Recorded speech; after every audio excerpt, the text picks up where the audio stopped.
antes, para as pessoas poderem estar ouvindo e discutindo, né? Então, acho que a gente já vai dar início agora, tá? Então, gente, boa noite, sejam muito bem-vindos. Como eu já tinha dito, nós vamos estar hoje à noite falando sobre esse livro aqui, O Valor do Amanhã, de Eduardo Gianetti, tá? Então, Fábio tem uma capa nova aí, mostra para eles, Fábio, porque se eles forem procurar na livraria a minha versão e a versão do Oséias, eles não vão achar. Vamos procurar e... Essa daí, ó, que o Fábio está segurando, essa que você vai achar. Então, nós lemos esse livro, temos discutido temas desse livro, impactou a nossa vida, o que o Eduardo Gianetti aqui apresenta, tá? E queríamos, então, trazer para que possamos ter um bate-papo com vocês. É um livro muito interessante, onde é um ensaio sobre juros, onde Eduardo Gianetti, então, vai olhar para o tema de juros, mas não somente em finanças, ele olha para o tema de juros na vida prática, nas questões sociais, espirituais, ele olha para o mundo natural e vai identificar como é que juros acontecem no mundo natural também.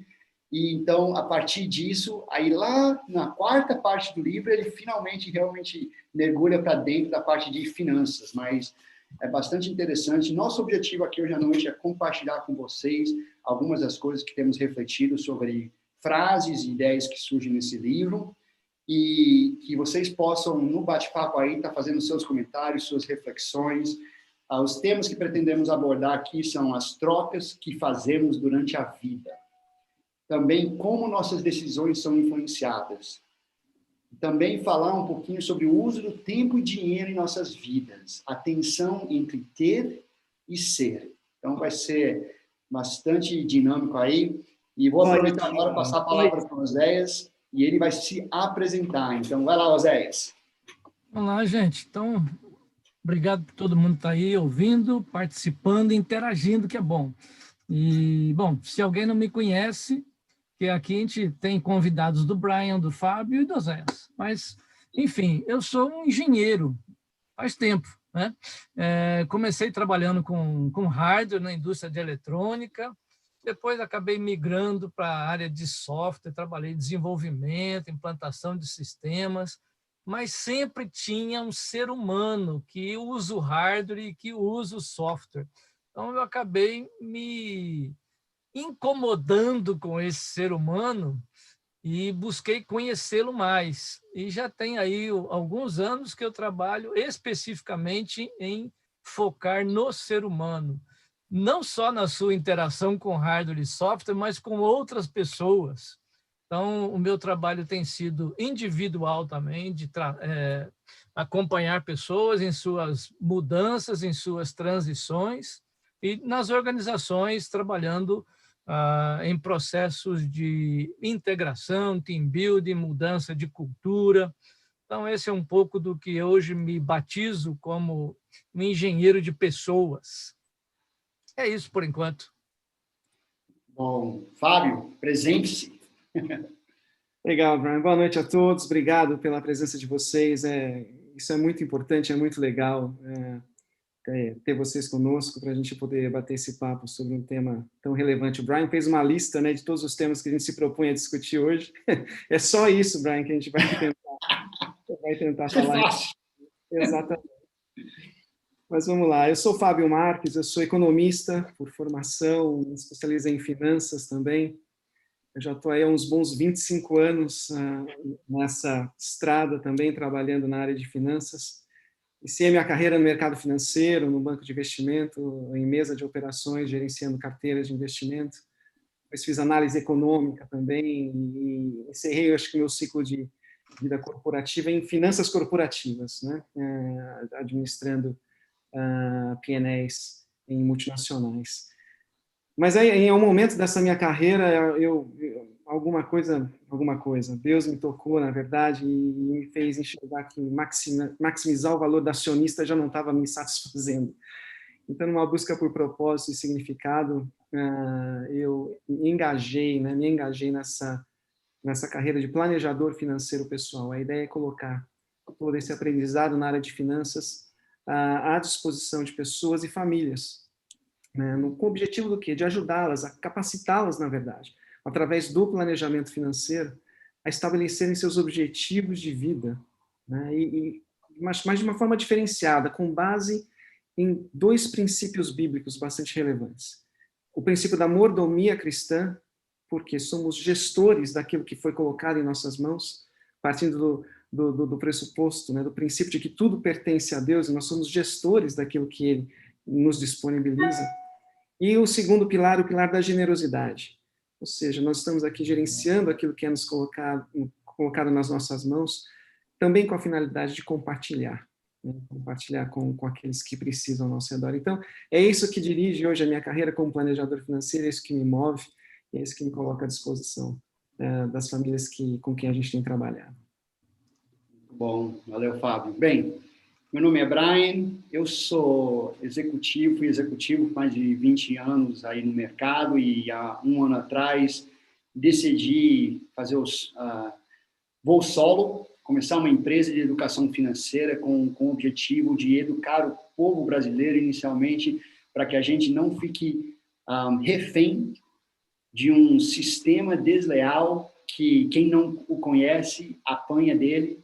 E minha formação é em administração de empresa, tenho o meu bacharel e MBA nisso, e também eu fui lá e misturei um mestrado em ciência da religião. Então, eu juntei aí finanças com religião e vamos ver no que dá, né? Mas estamos aqui com esse objetivo, os 3 querendo impactar a sociedade, transformar o mundo e trazer uma cosmovisão diferente das pessoas. E aí a gente então já vai partir para o livro. Quem chegou aí agora em cima da hora, mais uma vez, mostrando aqui, esse é o livro, O Valor da Manhã de Eduardo Gianetti. E a primeira frase impactante é do Fábio, ele que vai falar a frase e discursar sobre ela. Conta pra gente, Fábio. Brian, você sabe que eu vou falar 2 frases impactantes, viu? Eu achei que uma era pouco, vou dizer logo 2 de uma vez, porque acho que faz todo sentido. Se você começar a ler o livro, você vai ver já logo a primeira frase de Gianetti, assim, ele abre o livro falando o seguinte, que a vida é um intervalo finito de duração indefinida.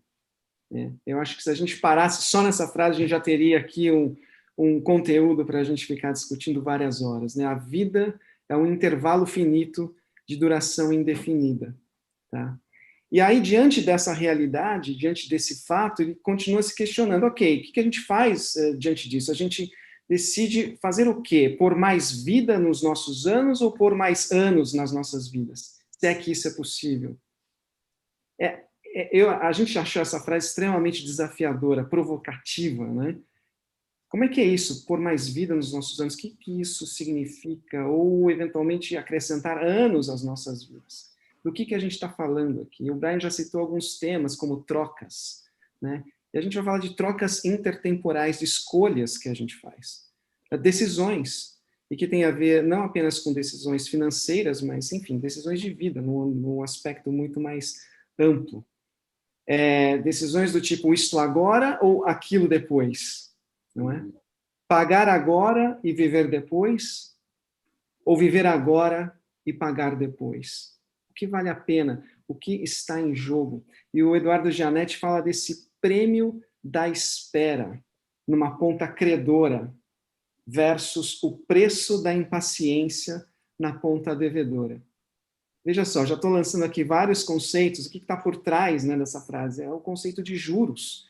Há um preço aqui, né? Há uma troca, ou seja, do presente versus futuro. E deixa eu aproveitar já para conceituar essa questão de juros, porque acho que ela vai permear toda a nossa conversa.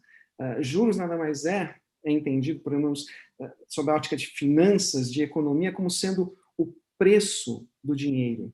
Não é? Quanto vale o dinheiro? Você faz essa conta através dos juros. É o preço da espera. Certo? Ou o preço da impaciência, o preço de não esperar também. Quando você faz um investimento financeiro, você espera receber juros.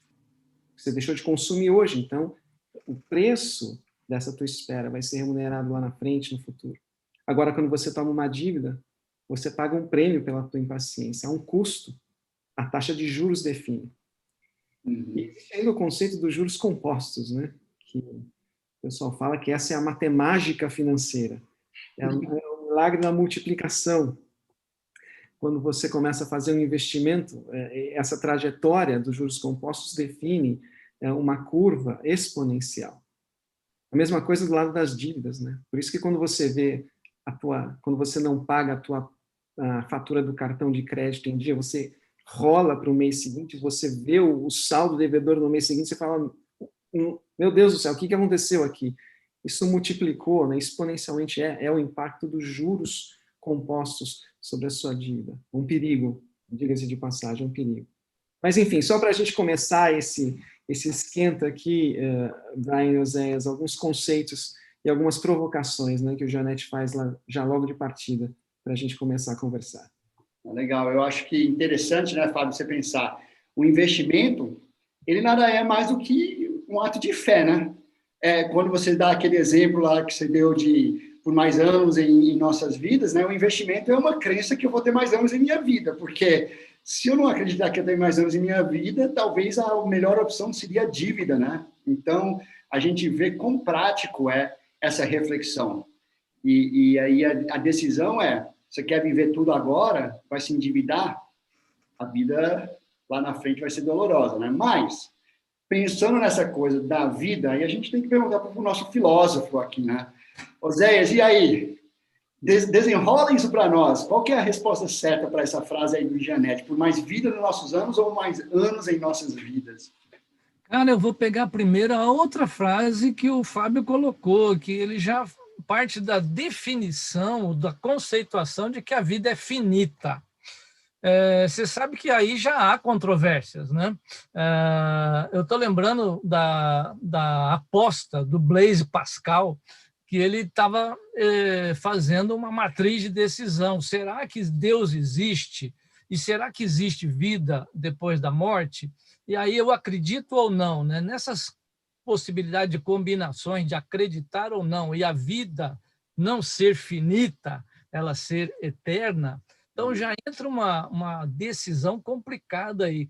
Na matriz de decisão lá do Pascal, ele fala assim, ó, se Deus existe e eu acredito, beleza, eu tenho um ganho infinito. A gente está falando aí de exponenciação, de juros, né? Olha, essa possibilidade é a ganhadora. Agora, se Deus existe, a vida eterna existe, e eu não acredito, a minha perda é infinita. Olha só que tipo de aposta ele está fazendo aí, né? Agora, quando o Janete está provocando a gente, se eu quero mais vida ou mais anos na minha vida, ele está colocando nesse negócio que tem um paredão chamado morte, né? Que com todo o desenvolvimento da ciência está prorrogando esse paredão, né? A gente sabe que a média de vida já está beirando aí a centena, né? E a gente está vendo que logo em seguida a gente vai ter um monte de acessórios embutidos que a gente vai ter vida para mais de 100 tranquilamente aí nos próximos anos. Então, como é que a gente amplia essa vida? A gente às vezes está perguntando na quantidade de vida, né? E outra pergunta é qual é a qualidade dessa vida?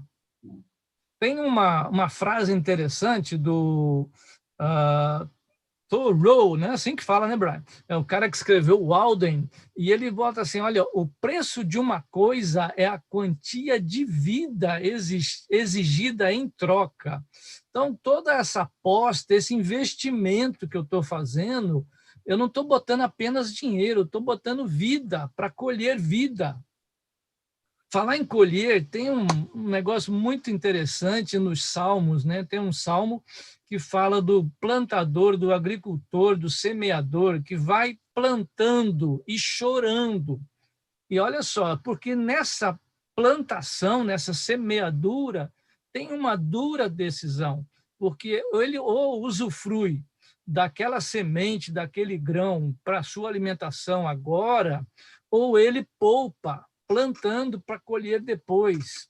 E a gente aprende com essa dinâmica da natureza, né? Se eu como tudo agora, não tenho para amanhã. Se eu planto tudo, não tenho para agora. Então, quantas decisões embutidas nessa nossa tensão entre o agora e o depois, né? Pois é. E isso é uma realidade de todo dia das nossas vidas, né? Essa tensão entre escolhas que a gente tem. E o Janete tem uma frase interessante que ele traz sobre reflexão de decisões. Ele diz assim, as escolhas têm consequências imediatas e remotas. A impaciência pode se tornar o mais cruel e exigente agiota. Forte, né? As escolhas, nós temos eles todos os dias. E o Janete apresenta dois extremos nesse parâmetro aí de escolhas. Ele fala do erro da miopia nas escolhas. Aquela incapacidade de ver muito para o futuro, e então tomar todas as suas decisões pensando no aqui e no agora. Que seria, na verdade, dizer, eu quero viver hoje e eu pago depois. E aí ele traz o outro lado da moeda, que ele diz que é a hipermetropia. E seria a pessoa que acredita num futuro tão promissor que deixa de viver o hoje. Incapaz de curtir o momento que tem de vida nesse momento, sempre pensando, não, eu vou pagar hoje para viver depois. Mas e se o depois não chegar, né? Então, essa tensão entre não ter a miopia, mas também não ter a hipermetropia, isso aplica-se em todas as áreas da nossa vida. É interessante você pensar nisso, fora da área de finanças, uma coisa tão simples como dieta. A pessoa que tem a miopia na decisão de dieta é a pessoa que fala, eu quero comer o que estou com vontade de comer hoje e meu corpo vai pagar o preço amanhã. Né? Quem já não fez isso alguma vez? Tá? Só que, do outro lado, temos a hipermetropia. A pessoa que se nega a comer adequadamente hoje, ou chega a um extremo de pensar assim, eu não quero engordar, e faz o seu corpo pagar um preço hoje, pensando que um futuro vai ser melhor, e esse futuro talvez nunca chegue, porque não consegue cuidar do corpo hoje, né? Então, você vê que esse conceito de juros, e o que eu acho fascinante, é que a gente pode levar isso para várias áreas da nossa vida, e que a miopia pode gerar em nós remorso, mas a hipermetropia pode gerar em nós arrependimento. Então, isso é o conflito que nós vivemos. E esse conflito ele se estende, então, para os mundos das nossas finanças pessoais, do planejamento financeiro. E aí, Fábio, quer comentar um pouquinho sobre como é que isso se aplica no planejamento financeiro? Quero sim, viu, Brian? Isso me faz lembrar de uma ilustração. O André Novaes, um amigo meu, gosta muito de utilizar. Ele conta a história de três amigos. Né? Três amigos que estudaram juntos, se formaram juntos, enfim. E aí começaram a viver as suas vidas, né, separadamente. Se reencontraram numa festa, ali nos seus 60, 65 anos, né? Um dos amigos era assim, aquele cara extrovertido, aquele cara que, quando chega numa festa, atrai a atenção de todo mundo, porque ele sempre tem uma história muito legal para contar. Esse é um cara que curtiu a vida, ele viajou para os 4 cantos da terra, ele fez jet ski, ele escalou montanha, ele comprou carro novo, ele sabe tudo sobre os melhores restaurantes da cidade, enfim, aquela pessoa que você senta do lado e você gosta de ficar ouvindo, você sempre tem uma história boa para contar, não é? E do lado dele, um outro amigo, olhando, ouvindo tantos relatos, né, interessantes de vida, aí de repente ele se entristeceu e falou, rapaz, eu não aproveitei nada da minha vida, eu estava tão preocupado com a minha aposentadoria e eu realmente não desfrutei. Hoje, olhando para trás, eu fico um pouco arrependido, porque eu acho que eu desperdicei oportunidades na minha vida que não voltam mais. Né? Mas, enfim, se há algum consolo nisso, hoje eu tenho um pé de meia, minha aposentadoria eu acho que está garantida. Quando ele falou isso, o amigo dele, né, o extrovertido, ele falou, rapaz, mas você sabe que, ouvindo você dizendo agora que tem uma aposentadoria garantida, eu olho para mim e falo, eu não posso parar de trabalhar, porque eu vivi a vida realmente, eu conto um monte de histórias, mas eu não consegui economizar. Eu acho que eu sinto esse remorso por coisas que eu fiz, talvez não deveria ter feito, deveria ter pensado um pouco mais no futuro. E aí um terceiro amigo, olhando os dois, numa situação assim, quase constrangedora para ele, porque ele teve a oportunidade de, lá no início da carreira profissional, de se planejar.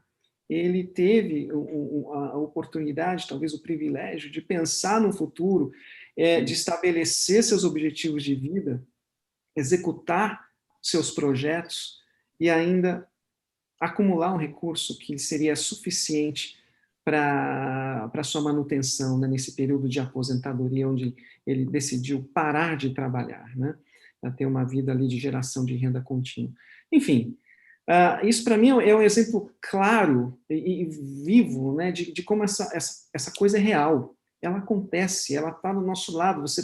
Você pode estar identificando agora perfis semelhantes em pessoas próximas a você, ou até você mesmo, né, se você se encaixa em um desses 3 perfis.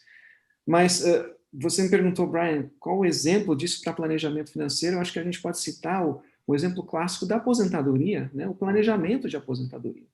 Né? Quão importante é você estabelecer uma meta, você ter um objetivo e você executar em cima desse objetivo. Né? Isso envolve disciplina, isso envolve uma troca intertemporal, você deixar de consumir hoje, separar um recurso para consumir depois, gastar depois, desfrutar num futuro de um patrimônio acumulado. Né? Eu diria que esse é o exemplo mais vivo, clássico e importante, né, relevante de escolhas financeiras práticas na nossa vida. Eu queria dar um pitaco aí nessa questão da miopia e da hipermetropia, né? E a gente vê como é que eu vejo o presente e a miopia me leva a não enxergar longe, ver muito o presente, e o contrário, a hipermetropia também. Então, com que olhar que eu estou olhando esse presente ou com que olhar que eu estou olhando esse futuro, né? Alguém já disse que se eu estou com muito olhar no futuro, a preocupação me leva a ter uma ansiedade. Se eu estou com muito foco no presente, às vezes eu fico estressado demais e nem consigo chegar no futuro, né? Então, é um pouco de como é que a gente equilibra isso. O Jung tem uma leitura interessante para ver como é que os seres humanos percebem o mundo à sua volta, e aí ele fala assim, se é uma visão muito focada no passado ou no presente, é uma experiência muito sensorial. E ele aponta para uma 6ª dimensão aí, que seria a intuição, que nos leva a mirar o futuro, né? Só que a tendência nossa é uma coisa ou outra, e dificilmente a gente consegue equilibrar uma coisa e outra, né? Equilibrar presente com passado, presente e futuro. Teve um comentário aqui, que eu já vou caçar, uma preocupação aqui, ó, Dega Galieta.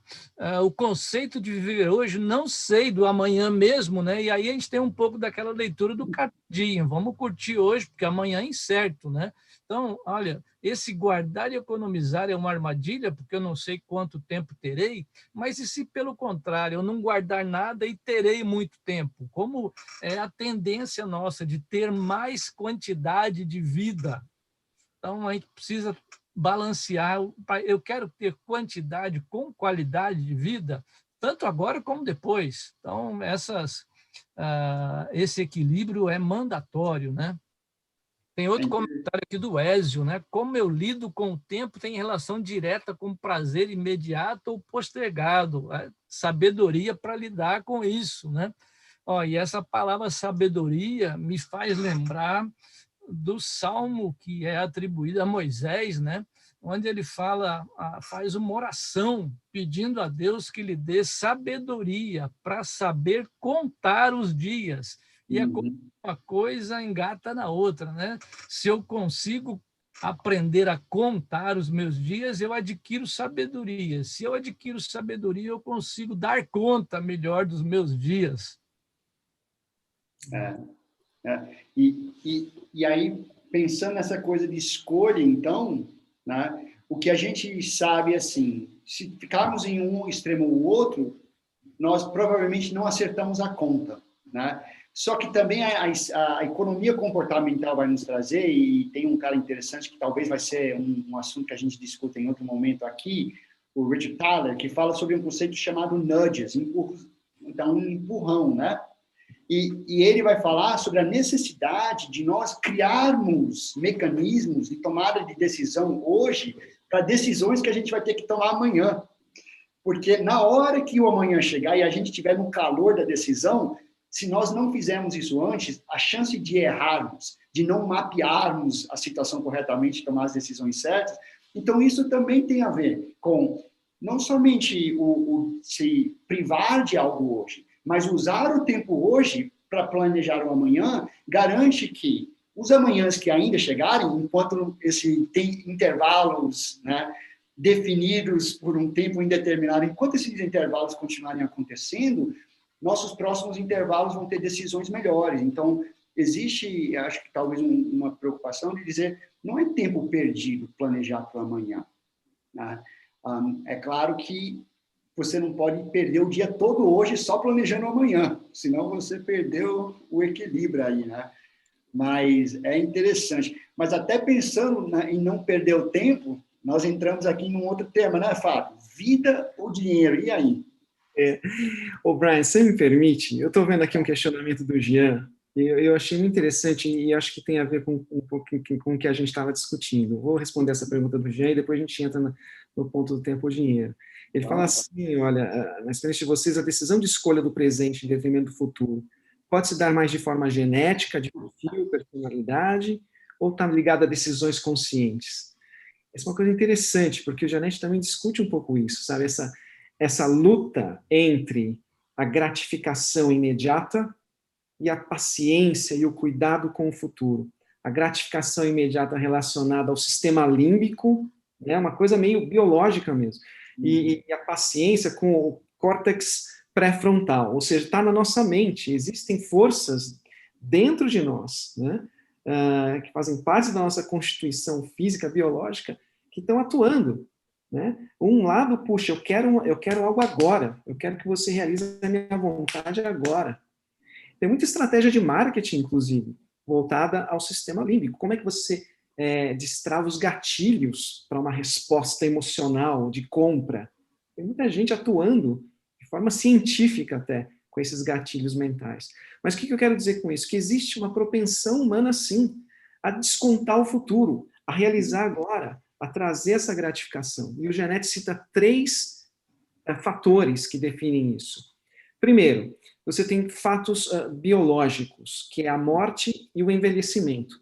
Porque você sabe que um dia que você vai morrer, porque você sabe que você está envelhecendo, há uma tendência natural de você antecipar a realização dos seus desejos. Você quer trazer tudo para agora. Qual o segundo ponto? 2 incógnitas. A duração exata da vida e o timing do teor e dos danos. Eu estou literal, estou lendo aqui o trecho do livro. E o teor dos danos e flagelos da senescência, do envelhecimento e outros acidentes de percurso. Você não sabe quanto vai durar a sua vida e você não sabe se você não vai ter algum acidente de percurso que vai te abreviar, né, o desfrutar da sua vida. Então, de novo, a tendência é para antecipar. E 2 limitações, o caráter restrito de nossa racionalidade e autocontrole. É difícil pensar racionalmente quando você está exposto a essas pressões, né? Mas acho que esse é o desafio. É o desafio do planejamento financeiro, diga-se de passagem. Como é que a gente faz isso de uma forma pensada, planejada, estruturada, né? Tentando tirar um pouco a pressão pela gratificação imediata, que o próprio nosso sistema biológico, né, nos força muitas vezes a sucumbir, né? Então, Jean, um pouquinho desses comentários na tua questão. Ô, Fábio, então agora deixa eu só ler uma das minhas frases favoritas, que está exatamente alinhado com o que você acabou de falar aí, que está no livro também, né? Que quando ele nos traz e diz o seguinte, que o prazer, tanto o prazer como a dor, tendem a atrair sobre si nossa atenção consciente e absolutizar o momento vivido. Ele, em outro lugar, diz que o aqui e agora, ele tiraniza a nossa mente, ele nos torna incapazes de ver algo além do que o presente absoluto, né? Então, não é só dor, né, da vida, mas é o prazer também. E aí, como é que a gente desconta isso, né? Vai lá. Podemos avançar sobre a questão da vida ou dinheiro? Vai lá. Essa é uma questão que, assim, eu acho muito interessante discutir também, porque a grande questão é vida ou dinheiro? O que vale mais, né? Ou, na verdade, quem manda em quem? Essa é uma pergunta interessante também. Será que é a tua vida que manda no teu dinheiro, ou o seu dinheiro está sob seus objetivos de vida? Ou é o teu dinheiro que manda na tua vida? Você vive em função do dinheiro. A gente precisa colocar isso em perspectiva, né? O que tem mais valor para a gente? E tem um cara chamado George Kinder, que ele usa 3 perguntas para ajudar a gente a ganhar um pouco mais de perspectiva em relação a esse tema, sabe? Imagina assim, são 3 perguntas meio que fazendo cenários, né, para a gente se situar. A primeira delas é assim, imagina que você tem todo o dinheiro necessário para viver tranquilamente, ou seja, tire esse componente de restrição orçamentária, né, falta de dinheiro da tua frente. Você tem recursos para viver confortavelmente.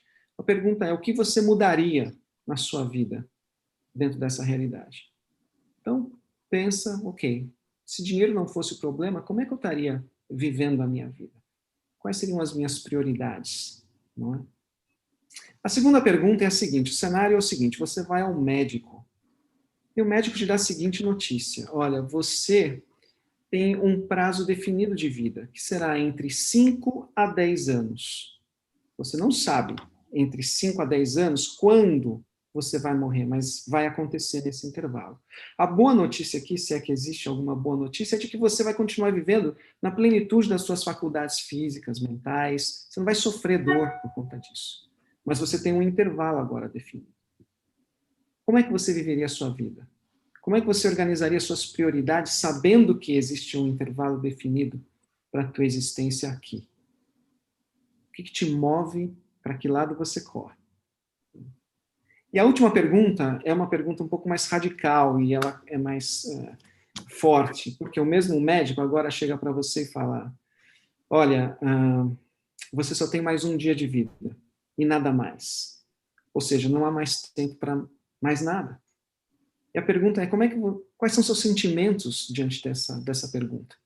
O que você não conseguiu ser? O que você deixou de realizar? Enfim, o que ficou para trás? Eu gosto de citar essas 3 perguntas porque isso nos ajuda a dar a perspectiva correta sobre vida e dinheiro. Afinal de contas, eu estou atrás de quê? O que eu estou priorizando na minha vida? E é isso que a gente está falando aqui. O Gianetti cita aqui também um comentário sobre tempo, né? E ele fala assim, tempo, nesse paralelo em relação à vida, né? Tempo e vida. O tempo, ao contrário do dinheiro, não é um ativo transferível. É um ativo valioso, mas indissociável da pessoa que o detém. E por que ele faz essa definição de tempo, vida, em contraste com o dinheiro? Porque o dinheiro também tem uma definição, né, muito clara. São 3 aspectos que definem muito claramente o que o dinheiro é. O dinheiro, primeiro, é unidade de conta. Não é? Você consegue quantificar coisas com dinheiro. Uma garrafa d'água custa R$2, um carro custa R$50.000. Você consegue dar unidade de valor para as coisas. Dinheiro também é meio de troca. Você troca coisas por dinheiro. Né? Algumas moedas, alguns pedaços de papel valem. E você consegue trocar por coisas. E porque você consegue trocar dinheiro, ele também assume um papel de reserva de valor. Eu posso trocar agora, eu posso trocar amanhã. Eu guardo o meu dinheiro hoje para amanhã, e amanhã eu faço uma troca. O meu dinheiro continua valendo. Quando não há inflação, né? Passagem. Tudo mais constante, como os economistas gostam de dizer. Mas, enfim, o dinheiro, você consegue estocar e você consegue trocar, transferir. Mas vida, não. Tempo, não.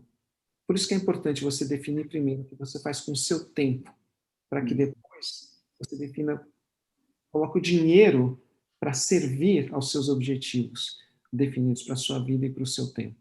Acho que esse é um dos grandes argumentos que você usa, né, Brian, para conversar com as pessoas sobre dinheiro, a importância do tempo e da vida vis-à-vis a aspectos financeiros, enfim, de dinheiro em si. É verdade.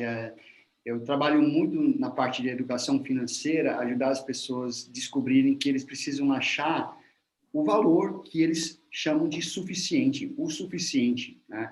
Que está em contraposição a essa ideia de que eu vou continuar correndo atrás de dinheiro. Porque, na verdade, a ideia de correr atrás de dinheiro é inverter, né? É pegar o que você tem, que não tem como armazenar, que é a sua vida, e correr atrás de uma coisa que você pode armazenar, mas, ao mesmo tempo, não serve esse propósito, né? E a ideia da suficiência é essa ideia de que nós precisamos descobrir quanto que realmente é o suficiente para que a gente possa viver bem. E a partir disso, então, aprendermos a ser pessoas generosas. Fazer o planejamento financeiro para ser generoso. E acho que por isso que nossas ideias conectam também, né, Fábio? A ideia da suficiência em definir esse número e na generosidade que se torna o comportamento de quem já alcançou, né?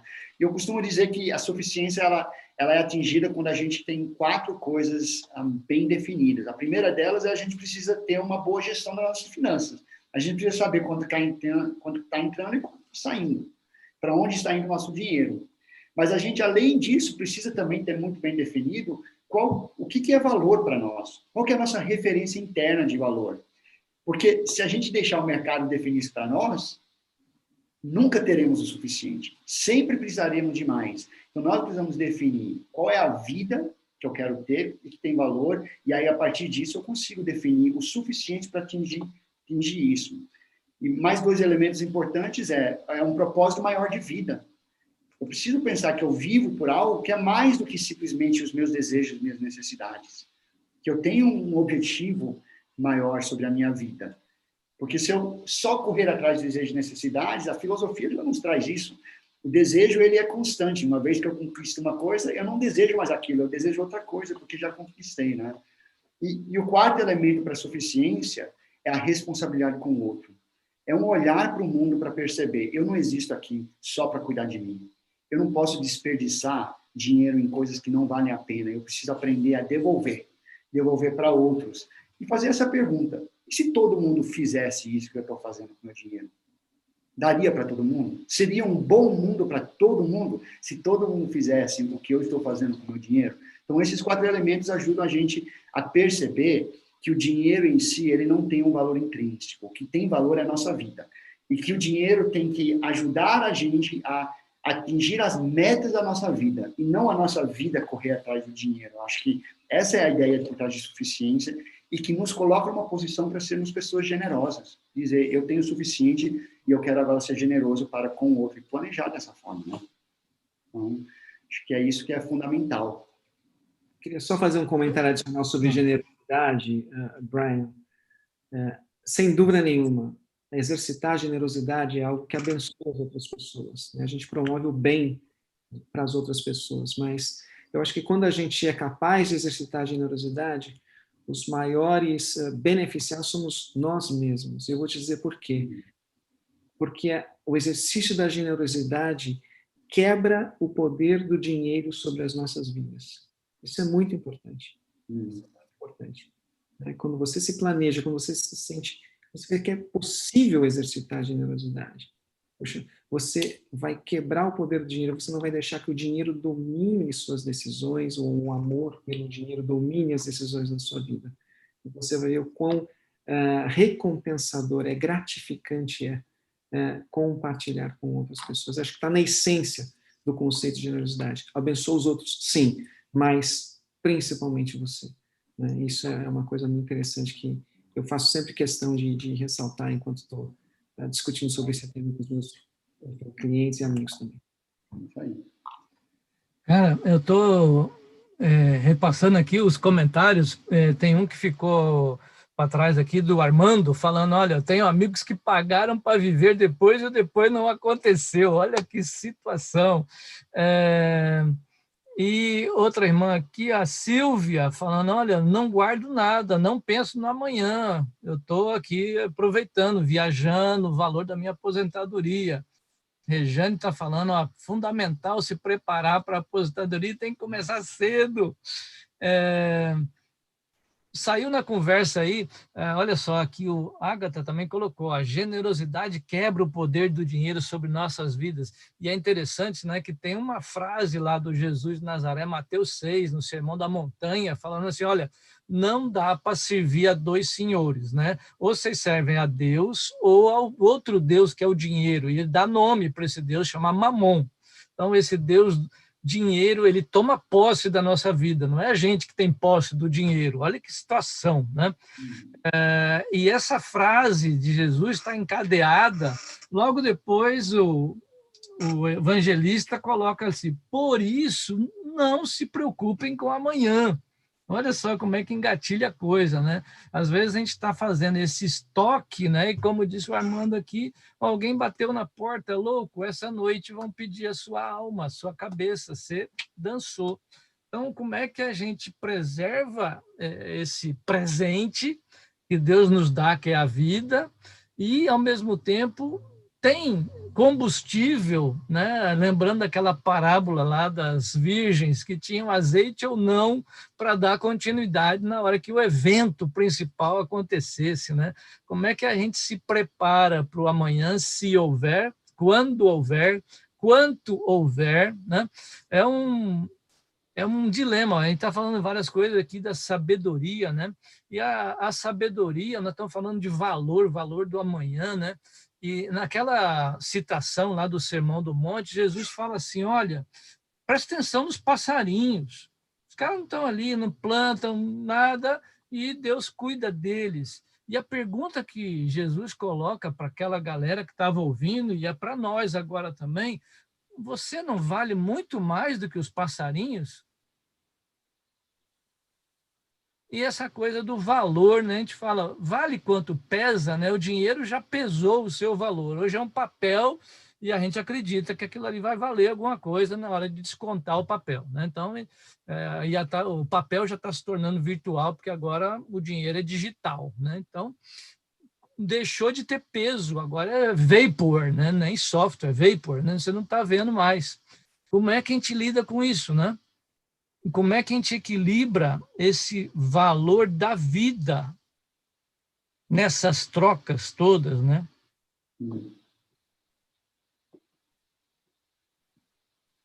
Achei que você ia trazer a resposta para a gente, Oséias.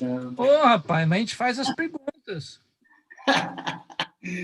Mas é interessante, eu acho que vale aqui ressaltar, né? Porque o Gianetti, ele vai, na verdade, fazer uma crítica, né? A gente está aqui falando sobre essa relação e nosso entendimento de valor e de viver o hoje, mas a certeza do amanhã, e o Gianetti, ele faz uma crítica a isso, né? Porque ele, na verdade, olha e fala o seguinte: essa coisa de ficar acreditando muito na vida pós-morte, né, é uma concorrência desleal. Porque se você aceita que há uma vida pós-morte, não tem preço que você pague hoje que não faça valer a pena, porque os juros é infinito, né? Mas ele não fala isso como se fosse uma coisa boa. Ele, na verdade, está meio que cutucando, né? E talvez a diferença seja, e a gente tem discutido isso aí, né, nessa troca, de equilíbrio de vida e dinheiro, é que a gente entende que a certeza do pós-morte só nos ajuda a ter o comportamento correto hoje. Não muda o fato que a gente vive hoje. Só que a gente pode tomar decisões não pensando que só hoje conta, né? Hoje conta, mas o amanhã também. Então, não é também porque não andeis ansioso que a gente não planeje, que a gente não precisa planejar para o amanhã. Mas a gente não planeja para um amanhã eternamente incerto, né? A gente planeja para um amanhã cujo resultado final está definido. E que, então, portanto, não vale qualquer coisa para garantir o hoje. Precisamos aprender a ter vida e abundância, mas não a qualquer preço, né? Ó, tem uma bola pingando aí que é para vocês financeiros aí, ó. O Paulo Mendes colocou aqui, ó, a microeconomia tem um conceito de utilidade, representa o perfil individual de cada um com as escolhas. E aí, meus queridos? É verdade, é verdade. A utilidade é qual a importância, qual o valor que eu dou para determinadas coisas. Né? Existem curvas de utilidade, né, de diversos aspectos. Isso é absolutamente relevante.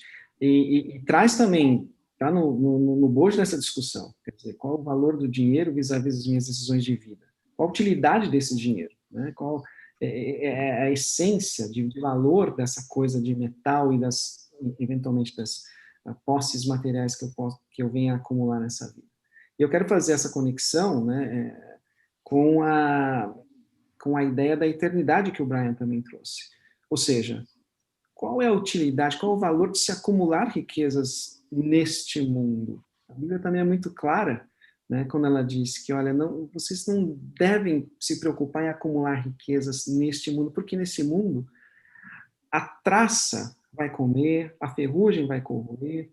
Se preocupem em acumular riquezas nos céus, para a eternidade, para aquilo que transcende. E essa riqueza que transcende, ela não é essencialmente financeira, ela extrapola o conceito de riqueza financeira, de riqueza material.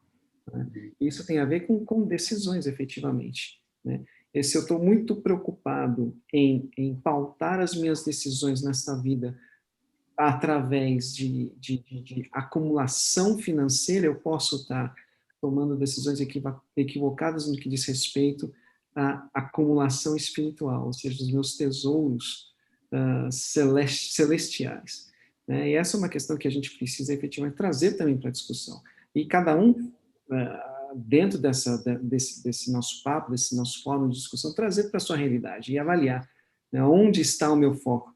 A Bíblia também é muito clara quando fala onde está o teu coração, ali estará o teu tesouro. Né?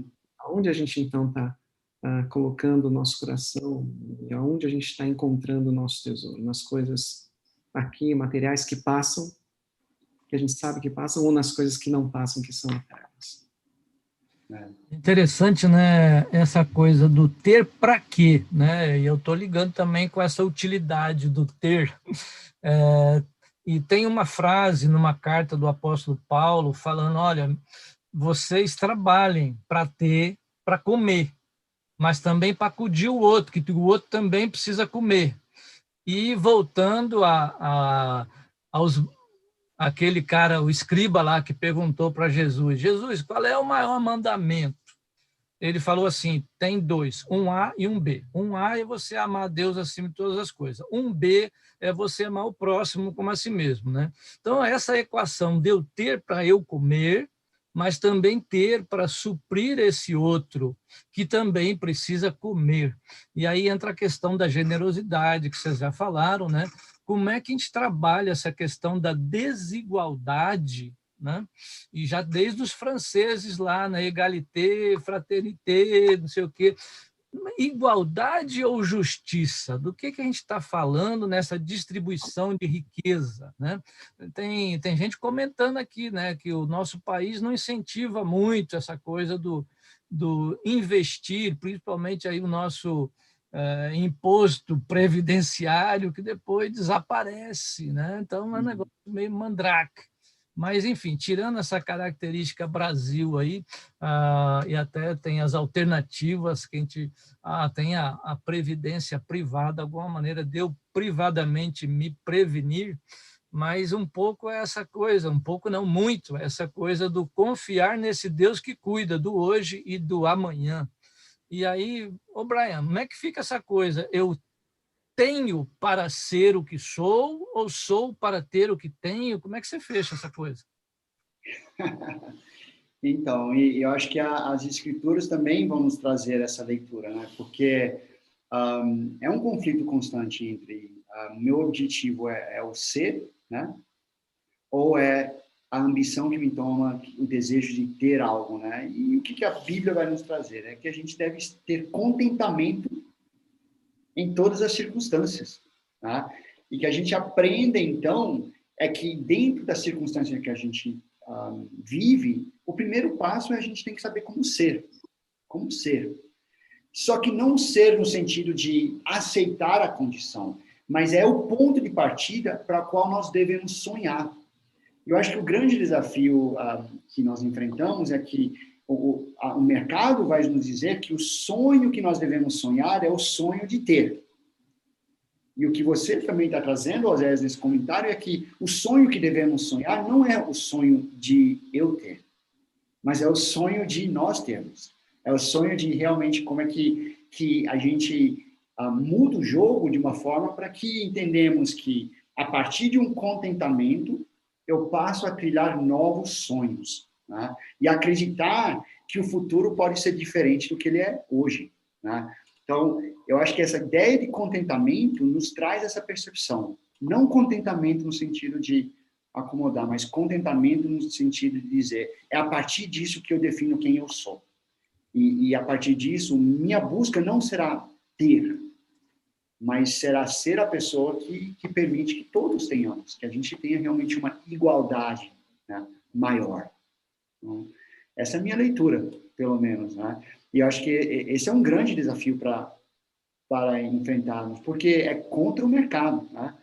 É contra o mercado a gente trazer uma leitura de que a preocupação deveria ser não somente conosco, mas com o outro. Tá? E parte do que, né, nos motiva, então, a pensar sobre isso, né, o Gianetti traz uma frase que ele diz o seguinte: a capacidade do sonho fecunda o real, reembaralha as cartas do provável e subverte as fronteiras do possível. Os sonhos secretam o futuro. Né? E a palavra de Deus nos traz que os sonhos que Deus tem para nós, os planos dele são maiores que os nossos planos. Né? E que a gente, então, a partir desse ponto de vista, de onde nos encontramos, podemos imaginar. Tem sonhos maiores para serem sonhados ainda. Né? E que o nosso papel como aí financeiros é como é que a gente planeja isso para que o dinheiro corra atrás do sonho e não que o sonho seja correr atrás do dinheiro. E acho que o Fábio pode trazer um pouquinho de leitura para a gente, como é que a gente planeja isso, para que a gente não inverta a ordem. É. O próprio Gianetti, né, Brian, ele coloca três elementos aqui, quando ele começa a falar sobre as questões de planejamento. Né? O primeiro deles é a antevisão, é como você está falando, é sonhar, é imaginar esse futuro. Né? É importante, a gente precisa sonhar, a gente precisa imaginar como nós queremos que o nosso futuro seja. E o segundo passo é a estratégia. Ok, qual é o caminho que vai nos levar a esse futuro imaginado? Né? E o terceiro é a implementação. Ok, vamos então agir, colocar em prática. Eu costumo dizer que quando a gente está trabalhando com planejamento financeiro, né, eu costumo usar 3 chapéus. O primeiro deles é o do planejamento de vida. Sentar com as pessoas que estão buscando planejamento e discutir quais são os seus sonhos, para onde você está ajustando a tua bússola, para onde você gostaria de se mover. Isso é importante, porque define rota. Você não fica como um barco à deriva. O segundo chapéu é do planejamento financeiro. Primeiro você falou sobre vida, agora ok, vamos descer no nível dos números, vamos fazer conta, vamos ver se é viável, vamos passar aqui pelo escrutínio do teu orçamento, vamos ver se as contas fecham. Não é? E o terceiro chapéu é do consultor financeiro, propriamente dito, no sentido de, ok, quais são os produtos e serviços financeiros que a gente vai lançar a mão para fazer essa estratégia, para implementar essa estratégia. Se é um investimento para uma carteira de aposentadoria, ok, longo prazo, que tipo de ativos a gente vai compor, a gente vai acabar colocando nessa carteira. Se é uma estratégia de gerenciamento de risco, qual uma pólice de seguro? Seguro do quê? Seguro de vida, seguro de saúde, seguro de automóvel, seguro de imóvel, enfim. São elementos que você acaba trazendo para um contexto de planejamento. Isso dá praticidade, isso traz a coisa para realmente uma forma muito prática para a nossa vida. E muitas vezes a gente não tem essa noção, as coisas vão soltas, né? A gente não tem os objetivos muito claros, um dia vai depois do outro, de repente a gente já está com os 45, 50 anos, aí, puxa, preciso me preocupar com a minha aposentadoria. Vai ser mais difícil do que com 23 anos, 25 anos, você entrando no mercado de trabalho, já tendo uma noção clara de que existe um horizonte para você trabalhar esse conceito de aposentadoria. Enfim, só para citar um exemplo, tem várias outras situações que a gente poderia estar comentando aqui dentro desse escopo de planejamento, mas são 3 passos básicos: antevisão, estratégia e implementação. Esse momento do planejamento financeiro, que é uma decisão em alguma aposta que você vai fazer entre o agora e o depois, né? Tem toda uma matemática por trás disso, aí o Brian e o Fábio são especialistas nisso, mas a gente fala assim, né? Toda decisão, alguém até perguntou aqui nessa decisão se ela tem um fator genético e tudo, né? Eu também costumo ler a partir do Jung o comportamento humano como uma carga genética que vem no hardware nosso, que é um modelo já que sai de fábrica, só que, ao mesmo tempo, a gente consegue, exceto Gabriela, né? Mas pessoas que não são Gabriela conseguem mudar. E aí essa mudança incorpora novas maneiras de ler o mundo e novas maneiras de tomar decisão que não sejam no piloto automático, né? Então, nesse modelo de mudança, entra uma decisão e, muitas vezes, um acompanhamento de um ser externo, né? A gente costuma trabalhar com mudança assistida, né? Seja do ponto de vista do coach, do mentoring, como é que a pessoa pode se apoiar em mais alguém nos seus processos de mudança, seja como um sounding board, né? Alguém que faça ressonância, está indo certo, não está, a experiência aí dos consultores financeiros. E, de novo, aqui um desafio que fica de um trechinho de uma carta do apóstolo Paulo de novo. Olha, vocês precisam se renovar, transformar a sua mente, que é um processo de metanoia. E eu diria que esse é um processo contínuo, né? Tem um gatilho, mas sim, é um processo contínuo de mudança. E o mundo gira, e a gente muitas vezes acha que já tem as respostas, só que as perguntas já mudaram, né? Então a gente precisa ter uma boa parabólica aí para entender quais são as novas demandas, os novos desafios. Estamos vivendo no meio de uma pandemia. Lá em março, quando começou, a gente não sabia se ia estar vivo agora em outubro. Vivemos até aqui, Ebenezer, beleza, vamos adiante. Outubro do ano que vem, vai passar a pandemia? A gente ainda não sabe quando é que esse bicho vai passar, porque tem muitas variáveis, né? O pessoal da saúde ainda fala assim, nós estamos tateando para ver o que acontece, né? Não, é muita tentativa e erro, e aí vem a vacina, quando vem? A pergunta é, vai passar? Vai, porque a gente sabe que, historicamente, a humanidade já passou por muitas crises financeiras, de saúde, epidemias, vai passar. O problema é, eu vou passar de ano, né? A gente fala, né? Que nota eu vou passar? Né? Eu vou passar de ano inteiro chamuscado, machucado.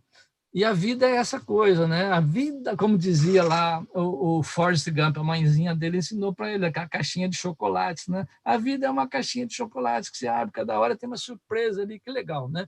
Então, como é que a gente se prepara para o desconhecido? O amanhã é totalmente desconhecido.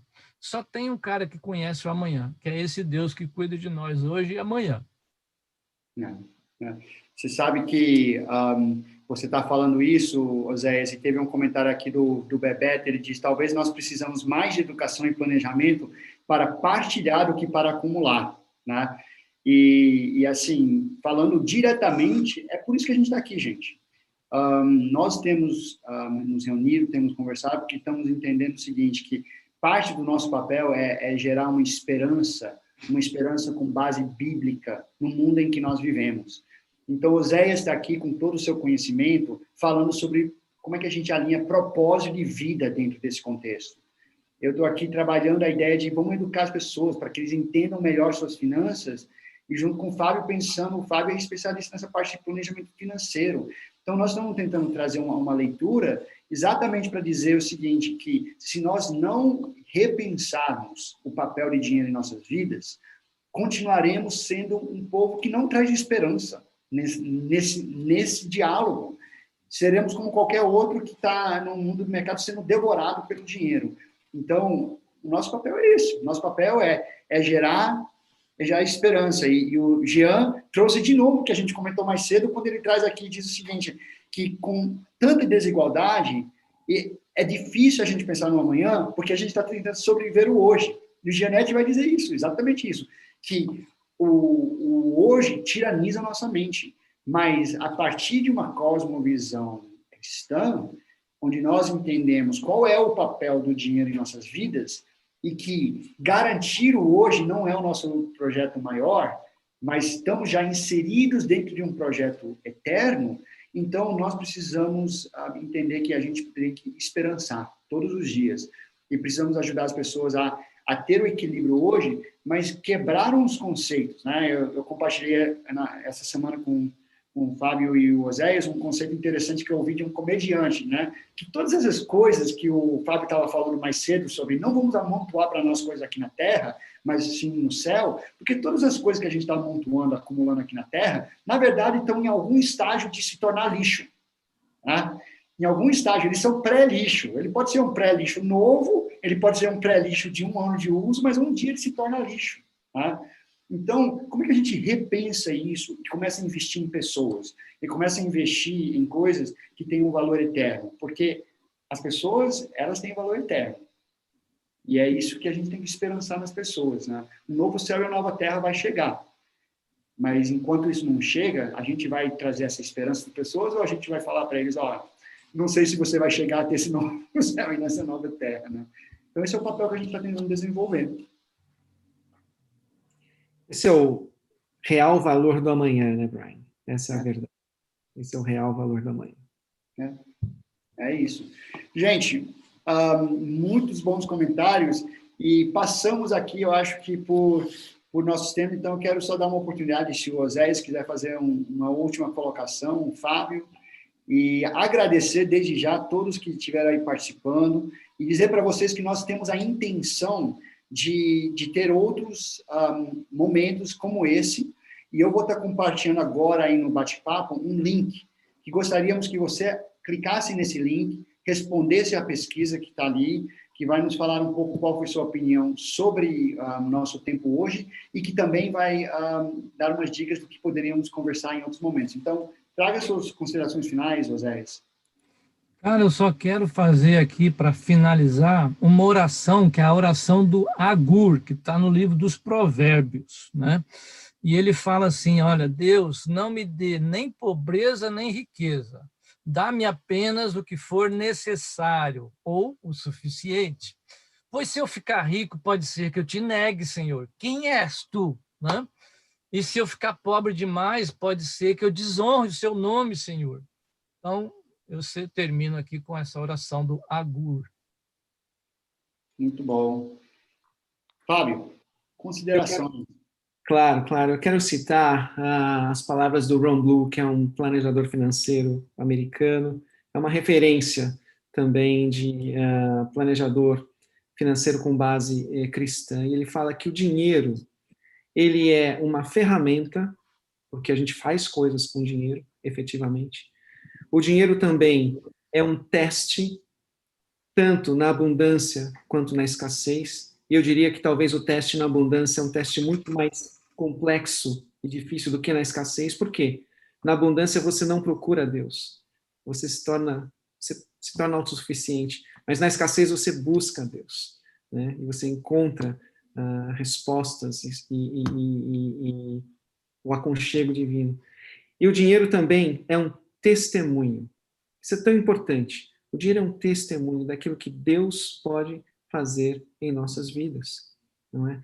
E nós fazemos o que fazemos para honra e glória dele. Então o dinheiro é uma ferramenta, um teste e um testemunho. Se hoje você está passando por momentos difíceis em relação à tua vida financeira, lembre-se que Deus quer te abençoar mesmo durante esses momentos difíceis, para que no futuro, passado esse momento, você possa dar um testemunho sobre a fidelidade de Deus para as outras pessoas. Muito bom, obrigado. Gente, eu vou estar colocando também agora na tela os nossos contatos. Então, nós estamos encerrando esse tempo. Mais uma vez, agradecemos a participação de todos vocês, mas quero compartilhar com você os nossos contatos. Se você quiser escrever, visitar os nossos sites, conhecer um pouco mais, mas não esqueça, quem puder, responde a pesquisa. Queremos ouvir um feedback de vocês de como é que foi esse momento que tivemos aqui juntos hoje. Tá? Então, um abraço e uma boa noite para todos. Boa noite. Obrigado a todos. Valeu!